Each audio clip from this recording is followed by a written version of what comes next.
All right, ready to dive into Kenyan news today, December 4th, 2024. Looks like a wild one. Absolutely. From what I'm seeing, it's a mix of everything.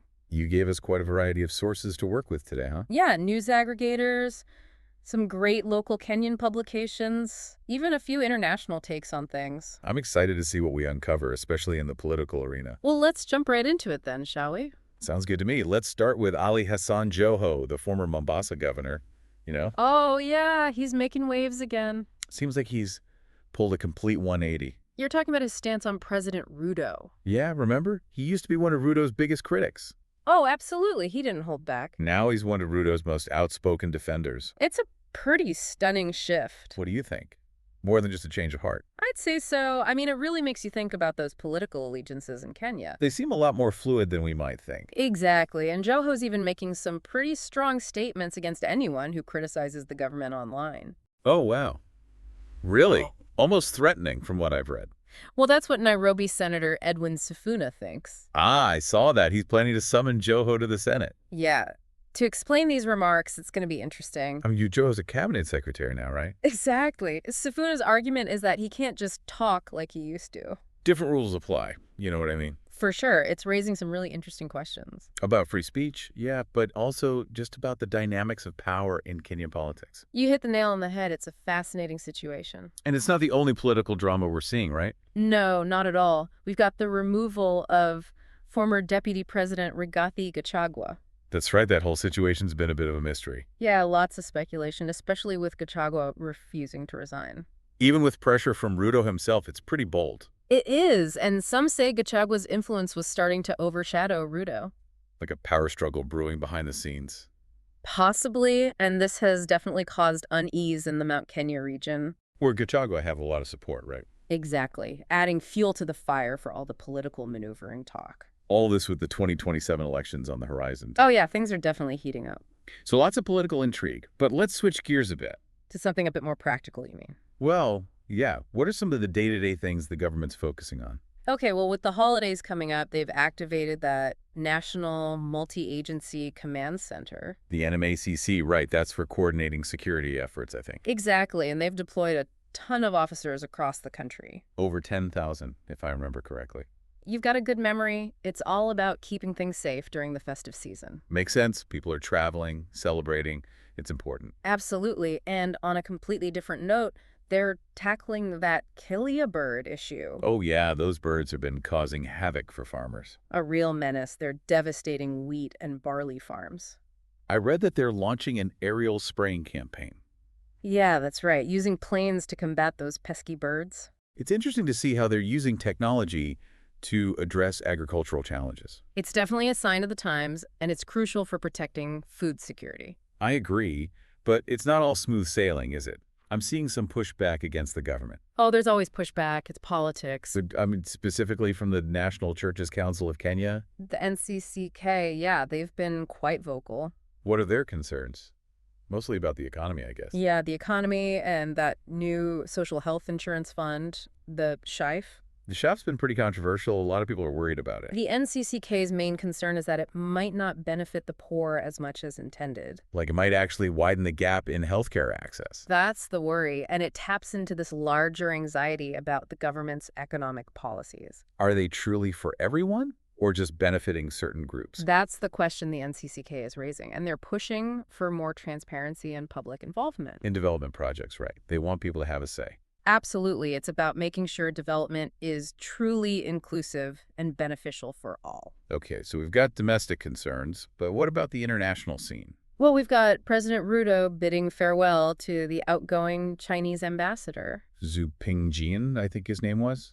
That's the one. It's an interesting farewell considering the strong relationship between Kenya and China. They've been heavily involved in development projects in Kenya. Oh, absolutely. Billions of dollars in investments. So this farewell kind of highlights that partnership, but also makes you wonder about the future. Especially with those economic concerns we just talked about, right? Exactly. Are things going to change? We'll have to wait and see. But meanwhile, The UK is stepping up its support in other areas. Oh, really? What kind of support are we talking about? They're pledging more resources for disability inclusion and efforts to combat gender-based violence. That's great to hear. Those are critical issues that need attention. Absolutely. It's a good sign that the international community is committed to supporting Kenya in these areas.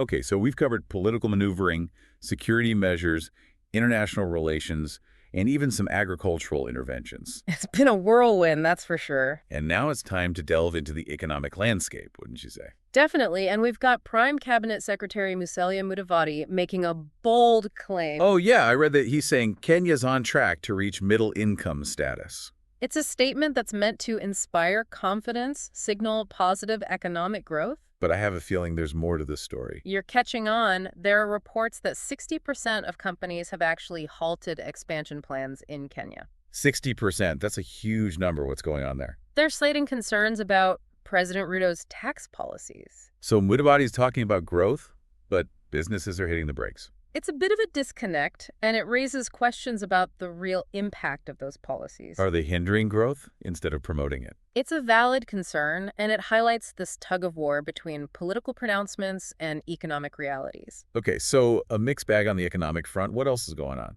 Well, the National Treasury is getting ready to release funds for the NGCDF.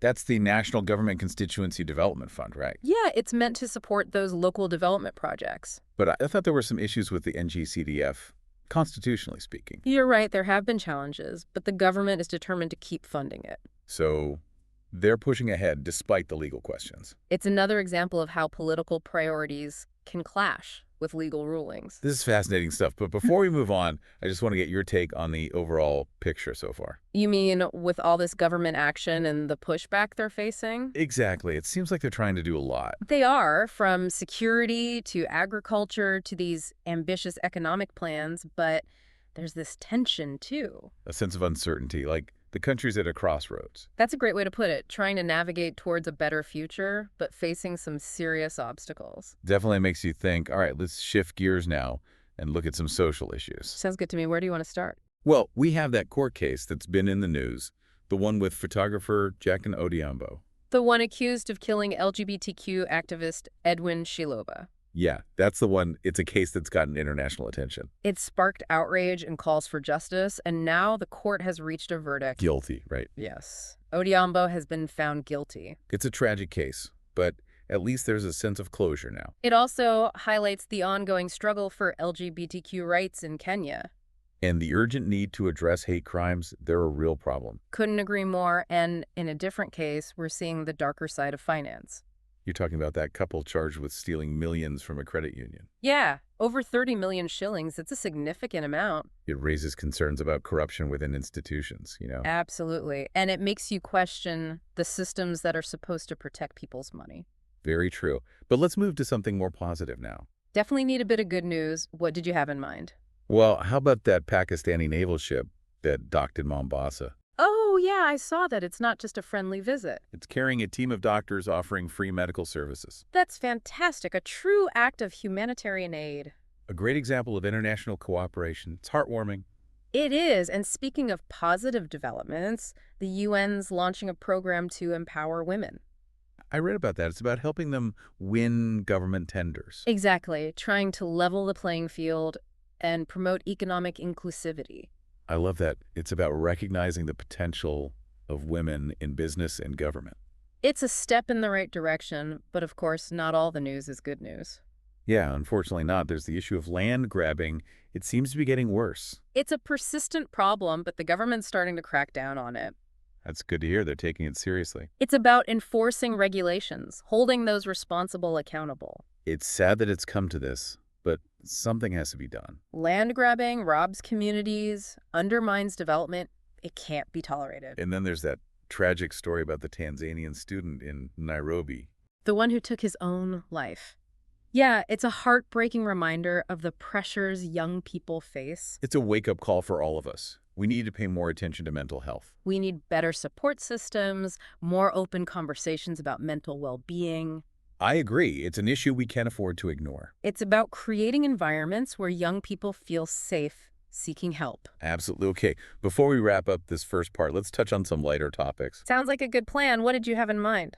Well, the arts and entertainment scene is buzzing. We've got Christoph and Trio Mio back on stage. Their music brings so much energy, it's great to see them back. And there's Saudi Soul's vocalist, Willis Chimano, reflecting on their journey to success. His story is inspiring, full of passion and perseverance. For sports fans, there's the upcoming Arsenal versus Manchester United match. That's going to be a big one. The excitement's already building. And back to local matters, Nairobi landlords are facing those increased land rates. That's going to have an impact on the housing market for sure.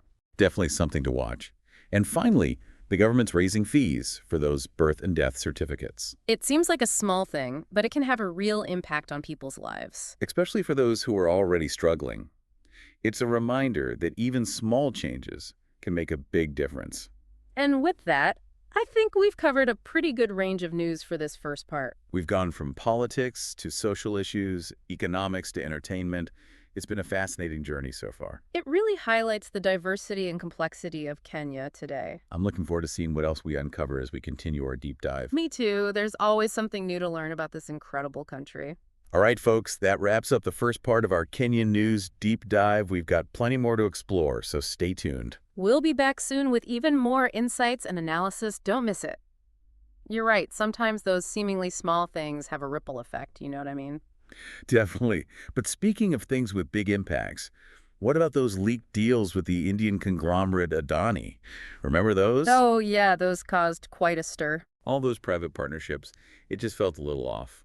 The lack of transparency, the potential conflicts of interest, lots of red flags. Well, it seems like public pressure might have actually worked. Oh, you're talking about President Ruto canceling those deals. Yeah, it's a pretty big win for accountability, wouldn't you say? It shows that holding leaders accountable can actually lead to change. It's a reminder that we do have a voice, that we can make a difference. And speaking of making a difference on a global scale, Kenya's been making waves at COP16. The climate summit in Saudi Arabia, I was just reading about that. They're not just attending, they're actively pushing for change. I saw that proposal for a legally binding drought protocol. That's a big one, especially for a country like Kenya that's already dealing with the effects of climate change. It's about taking a stand, not just for themselves, but for other vulnerable nations. Exactly. Recognizing that climate change is a global issue, it needs a global response. I admire their leadership on this, taking initiative despite all the challenges they face at home. Speaking of challenges at home, there's that growing debate about electricity costs. Oh, making it more affordable for Kenyans, it's a complex issue. Access to affordable energy is crucial, but how do you balance that with economic realities? It's a tough question, but it's a debate that needs to happen. For sure, finding solutions that benefit everyone, it's like a puzzle. Oh, but wait a minute. I'm seeing something here that's a bit worrying. What is it? Something catch your eye? Yeah, some members of parliament are proposing to end public participation in development projects. Whoa, that's a controversial one. What's the reasoning there? They're saying it would streamline things, reduce bureaucracy. Streamlining is one thing, but cutting out public input entirely, that's a slippery slope. It raises concerns about transparency, about whose voices are being heard. Critics are saying it could marginalize communities, silence dissent. It's a delicate balance, efficiency versus inclusivity. You said it. It'll be interesting to see how this debate unfolds. Okay, back to the legal arena for a moment. There's that case with the former permanent secretary. Ugh. The one charged with forgery and conspiracy to defraud. Yeah, that land case, a lot of money involved. It's a reminder that land disputes and fraud are still major problems. And that corruption can happen at any level. No one's immune. Absolutely. Accountability is crucial. But let's lighten the mood a bit. I like where your head's at. What did you find? The Ministry of Education is doing some great work, making junior secondary classrooms more accessible. Oh, that's wonderful to hear, making education inclusive for everyone. It's about ensuring that all children, regardless of their abilities, can get a quality education. It's an investment in the future, recognizing that education is key. Couldn't agree more. And speaking of investing in the future, there's progress on appointing a new CEO for the EACC. The Ethics and Anti-Corruption Commission, that's a big one. Absolutely, and it seems they've approved Abdi Mohammed, the current deputy CEO. He's got a tough job ahead of him, that's for sure. It'll be interesting to see his approach to tackling corruption. A strong EACC is so important. It's about upholding those ethical standards. It's about creating a culture of integrity, transparency, holding people accountable. All crucial things, but for a moment, let's step back and appreciate something a bit different. Okay, I like surprises. What do you have? Well, Chimano, from Saudi Soul, has been sharing some really insightful thoughts about their journey. Oh, I love Saudi Soul. Their music is incredible. Me too. And he was talking about their humble beginnings, their first European tour, earning next to nothing. It's a reminder that even the most successful artists start somewhere. And that it's not always easy. There are struggles along the way. It's about passion, perseverance, believing in your dreams. I find that really inspiring. It gives you hope. Absolutely. But sadly, not all stories have happy endings. You're talking about the Tanzanian student who took his own life. Yeah, it's a tragedy, and it highlights the struggles so many young people face. The pressure, the silent battles, it's heartbreaking. We need to do better, create more support for their mental well-being. Break down the stigma, encourage open conversations about mental health. It's about creating safe spaces where they can seek help without judgment. Okay, now let's talk about a group that's been pretty vocal in its criticism of the government. You mean the National Churches Council of Kenya?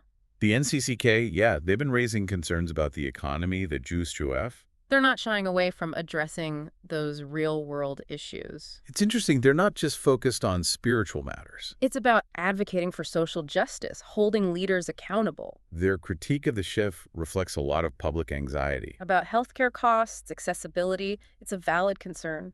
It's a reminder that the government needs to listen to those concerns. And be responsive to the needs of its citizens, especially when it comes to essential services. Well said. Okay, before we wrap up this segment, I want to share a couple of quirky stories I found. Quirky stories, I love it. Lay it on me. First up, a high-speed chase involving sugar smuggling. Can you believe it? Sugar smuggling. What's the world coming to? Apparently, it's a big problem. This was a massive amount of contraband sugar. It's crazy. It just shows you the lengths people will go to. And the work that law enforcement does to combat these illegal activities. Protecting economic interests, ensuring fair competition, it's important. And finally, a heartwarming story to end on. That Pakistani naval ship that docked in Mombasa. The one offering free medical services? Yeah, I saw that. It's a gesture of goodwill, transcending borders. It's beautiful. It's a reminder that compassion and empathy can bridge divides. Couldn't have said it better myself. And with that, I think we've reached the end of this segment. It's been a roller coaster of emotions, from serious issues to those heartwarming moments. Kenya's a land of contrasts, that's for sure. But one thing's constant, the resilience of the people, their spirit shines through. And we've only just scratched the surface. There's so much more to explore. We'll be back soon with the final part of our deep dive. Can't wait to see what we uncover. Stay tuned, folks. We'll be right back after a short break.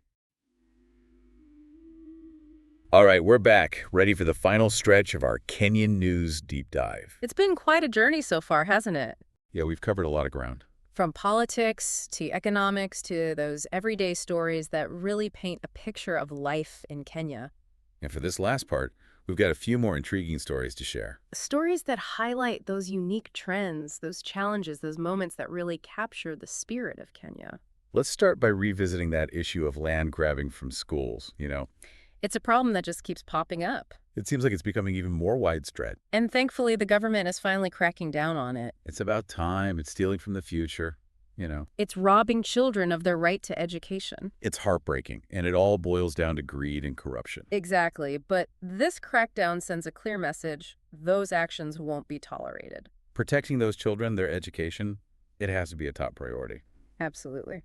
Now, switching gears a bit, what about those Kenyans living abroad? The diaspora community, yeah, they're looking for ways to contribute. There's this interesting proposal about investing in JKIA. Jomo Kenyatta International Airport, through a diaspora bond. It's a clever idea, tapping into their resources, their desire to give back. Imagine the impact they could have on infrastructure development. It's an exciting prospect, but transparency and accountability are key. Of course, and making sure those investors see a fair return. It's complex, but it shows that desire to be involved, to shape Kenya's future. Even from afar, it's like a virtual homecoming. Now, speaking of shaping the future, there's been some talk about promoting national pride among young people. That's important, instilling that sense of belonging, of patriotism. It's about appreciating Kenya's rich history, its diverse culture. It's about those shared values that bind a nation together. And inspiring those young people to be active participants in building a brighter future. Speaking of building a brighter future, there's this story about a businessman facing some tough challenges. Oh yeah, navigating the legal system, financial hurdles. It's not easy being an entrepreneur. We often celebrate those success stories, but there are struggles too. Access to funding, streamlined regulations, those are things that can make a big difference. creating a supportive environment for businesses to thrive. Absolutely. And finally, a story that reminds us of the power of simple solutions. I love those. What did you find? Well, it seems beekeeping is helping to reduce bushfires near the Aberdare forest. Bees, really? How does that work? Beekeeping encourages communities to protect the forest. Bees need a healthy ecosystem. So it's a sustainable source of income, and it benefits the environment. It's a win-win, and it shows the ingenuity of those communities. Finding creative ways to solve problems, that's what it's all about. So there you have it, our deep dive into a day in Kenya, December 4th, 2024. It's been a whirlwind of news, hasn't it? We've seen political dramas unfold, economic challenges, social issues. But through it all, you see the resilience of the Kenyan people. Their determination, their spirit, it's truly inspiring. And as we wrap up this deep dive, we leave you with one final thought. What role will you play in shaping the future of Kenya? Keep exploring, stay curious, and until next time, keep diving deep.